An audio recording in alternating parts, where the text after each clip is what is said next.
السلام علیکم۔ ادارہ اسلامیہ کے یوٹیوب چینل کو سبسکرائب کریں اور گھنٹی کے بٹن کو دبا دیں تاکہ ہماری ہر نئی آنے والی ویڈیو آپ تک پہنچتی رہے۔ جزاکم اللہ خیرا۔ السلام علیکم ورحمۃ اللہ وبرکاتہ۔ الحمدللہ وکفی والصلاة والسلام علی من لا نبی بعد۔ اما بعد، اعوذ باللہ من الشیطان الرجیم، بسم اللہ الرحمن الرحیم۔ قال رسول اللہ صلی اللہ علیہ وسلم، وویل الذی یحدث فیکذب لیضحک بہ القوم ویل اللہ ثم ویل اللہ۔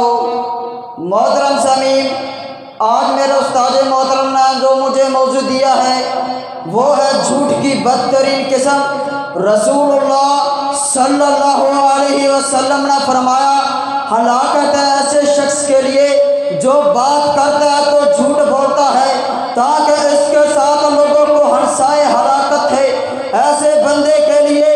پھر ہلاکت ہے ایسے شخص کے لیے جو متعلق جھوٹ بولنا حرام ہے اور لوگوں کو ہنسانے کے لیے جھوٹ بولنا باعث ہلاکت ہے۔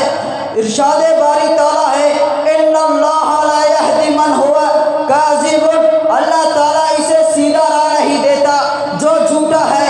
سیدنا صفوان بن سلیم رضی اللہ تعالیٰ عنہ سے روایت ہے کہ وہ بیان کرتے ہیں کہ میں نے رسول اللہ صلی اللہ علیہ وسلم سے دریافت کیا، اے اللہ کے رسول صلی اللہ علیہ وسلم، کیا مومن بندہ بزدل ہو سکتا ہے؟ آپ نے فرمایا ہاں۔ پھر عرض کیا گیا، کیا مومن بندہ بخیل ہو سکتا ہے؟